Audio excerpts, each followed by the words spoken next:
지금 병훈 선생님이랑 같이 하는 파이널. 자, 요거 OT 들어갑니다.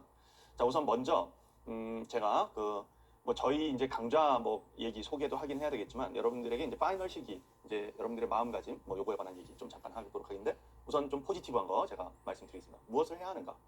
자, 첫 번째 적극적인 약점 발견 노력과 보완. 제가 저기 뭐 인간 공지 사항에도 제가 올리긴 했는데 뭐냐면 지금 시간이 많이 남았냐 덜 남았냐 뭐 이거 있잖아요.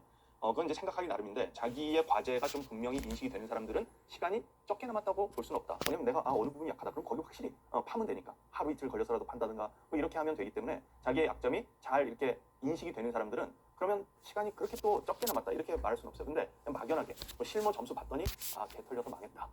점수가 왜 있다고냐 맨날 뭐 이런 그냥 막연한 평가만 하고 있는 친구들 그러면 되게 불안합니다. 내가 뭔가 막연하게 못하고 있는 것 같아. 막 이런 생각 들어가지고 시간은 근데 얼마 안 남아있어. 이런 생각이 들죠. 여러분들이 이제 중요한 게 뭐냐면 구체적인 약점 발견. 그냥 내가 약하구나. 나는 못하는구나. 나는 뭐 허수야. 뭐 이런 게 아니고 구체적인 약점 발견 노력이 필요한 것이에요. 그래서 나는 뭐 딱 보니까 수열에 어느 유형이 나오면 맨날 잘 못 풀더라. 왜? 내용 정리가 안 돼 있으니까. 뭐 이런 것들 있잖아요. 그런 것들을 이제 발견을 해서 그 부분을 집중 학습하셔야 돼. 겨울에 공부했던 뭐 개념학습, 기출학습, NG학습 거기서 필요한 것들 다 끄집어내가지고 그것들을 쫙 이렇게 꿰가지고 학습을 해주셔야 집중학습의 효과 이걸 거둘 수 있잖아요. 그렇게 해서 약점 보완을 하시라. 자, 이걸 좀 강조하겠고요. 그다음에 이제 두 번째는 요 시기 때는 이제 모의고사를 통한 실전 연습이 또 중요합니다. 뭐 사실 매년 중요하지만 요즘 같은 시험 체제 있잖아요. 요즘 같은 시험 체제가 뭡니까? 갑자기 뭐 11번에서 15번 사이 있죠? 그런 데서 돌발 변수. 뭐냐면 갑자기 내가 예상치 못한 데서 막혀. 막 이런 거 있잖아. 그런 것들이 이제 등장하는 시험, 그런 것들이 좀 여러 개의 문제가 등장할 수 있는 시험 체제잖아요. 요즘 시험 체제가. 자, 그러다 보니까 이제 모의고사에서 그런 거 막혔을 때 내가 이거를 뭐 얼마만큼 시간을 붙잡고 있을 것이냐, 넘길 것이냐, 아니면 뭐 한 3분은 붙잡고 있을 것이냐, 막 이런 것들을 뭐 그런 게 답이 딱 정해져 있는 게 아니죠. 연습을 해나가면서 자기만의 어떤 그 노하우, 그 순간 판단력 이런 것을 길러야 되거든요. 그런 것에 대한 연습, 자 이런 거 해주셔야 되겠고요. 물론 이제 모의고사에서 내용적인 연습도 하는 거죠, 당연히. 그거 하셔야 되겠고. 그 다음에 이제 엔제 등을 통한 심화학습 계속 하셔야 됩니다.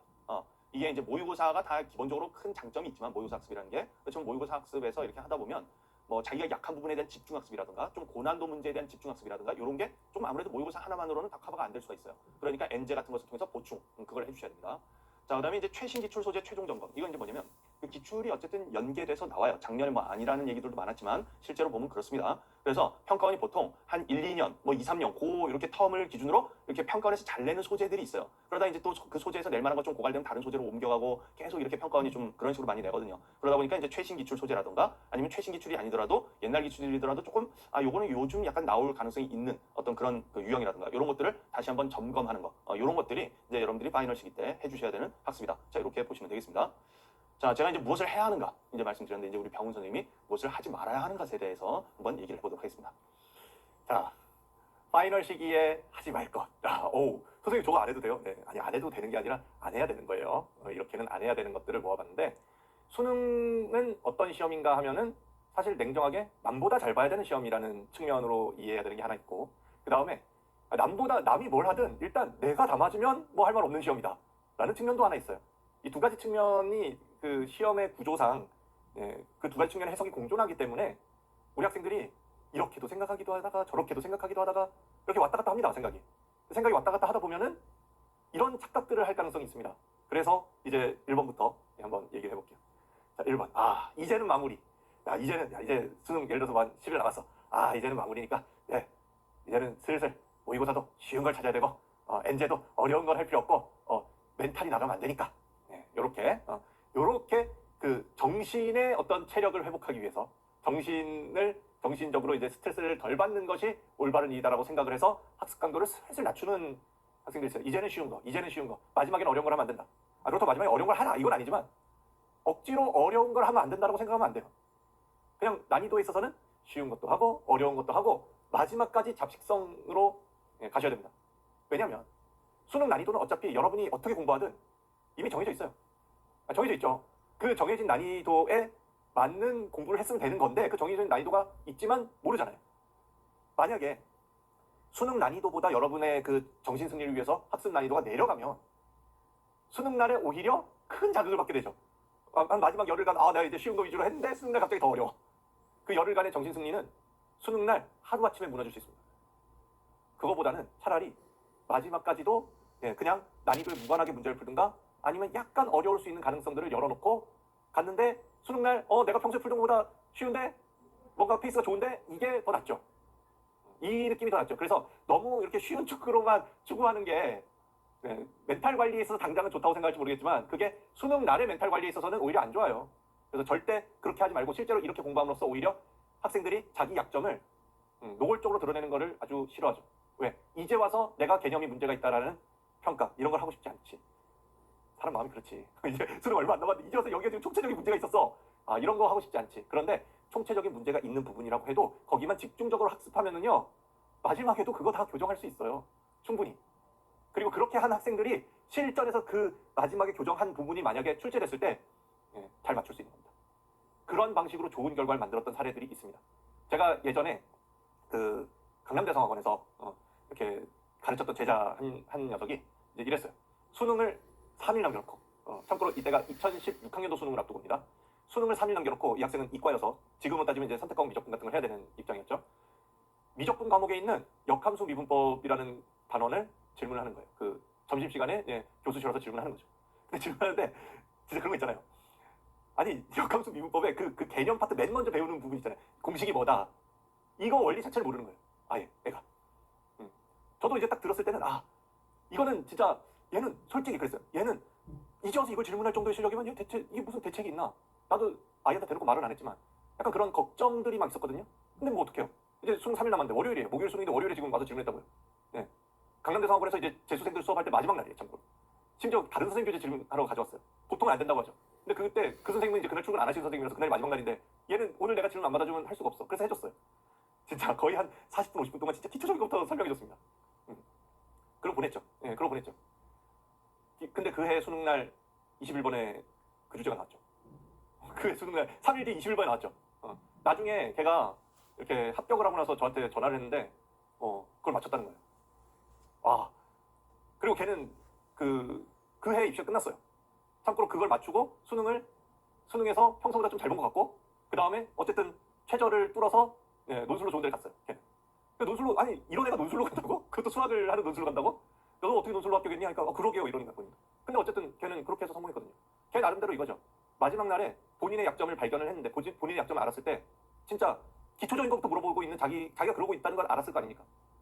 어떻게 보면 선생님이 답답해하고 있을 거라는 것도 알았을 거고 몰랐겠나 설마. 그렇지만 그거 다 참으면서 그래도 해보자 끝까지 해보자라는 마음이 있었으니까 하다 보니까 또 마침 수능 날에 나오니까 풀고 하니까 자기가 좋은 결과가 나온 거야. 마지막까지 그렇게 가야 돼요. 이 학생이 자기가 못한다 생각하고 여기는 안 나오길 바라면서 이렇게 준비했었으면 좋은 결과를 내기 어려웠겠죠. 아무래도. 그래서 마지막까지 자기의 약점이 보일 때는 항상 약점을 인정하고 끝까지 질문해서 알게 만들려는 그런 노력을 하셔야 됩니다. 저는 여기 있는 얘기는 이게 제일 중요한 것 같아요. 진짜. 자기 약점을 정확하게 인지한다면 그게 쉬운 거든 어려운 거든 개의치 않고 뚫으세요. 무조건. 해결하세요. 그런 마음으로 수능 전에 무조건 해결하겠다는 마음으로 할 수 있다면 여러분 좋은 결과 만들 수 있습니다. 자, 그래서 학습 강도를 무조건 낮추려고 노력하지 마라. 이렇게 얘기하는 거고요. 두 번째. 모의고사 풀고 복습 안 하기를 하지 마라 하면은 이거 되게 중의적이다. 이걸 하지 마라 그러면 모의고사를 안 풀면 이걸 안 하는 거예요. 그런 거기도 한데 그런 뜻이 아니고 모의고사를 그냥 풀지 말라 해도 풀 거 아니야. 어차피. 그러니까 모의고사를 풀고 나면은 반드시 복습을 해야 돼요. 이 복습의 기준이 뭐냐? 30문제를 봤잖아요. 자기가 예를 들어서 뭐 4점짜리 한 10개 틀렸어요. 그럼 이제 4점짜리 10개 틀리면 분명히 1번을 적용해요. 이런 모의고사는 막판에 풀 모의고사가 아니다. 막 이러면서 또 이제 의미를 부여하자고 다른 모의고사 찾잖아. 자기는 정신 승리를 이뤄야 되니까. 그러면서 복습 안 하잖아요.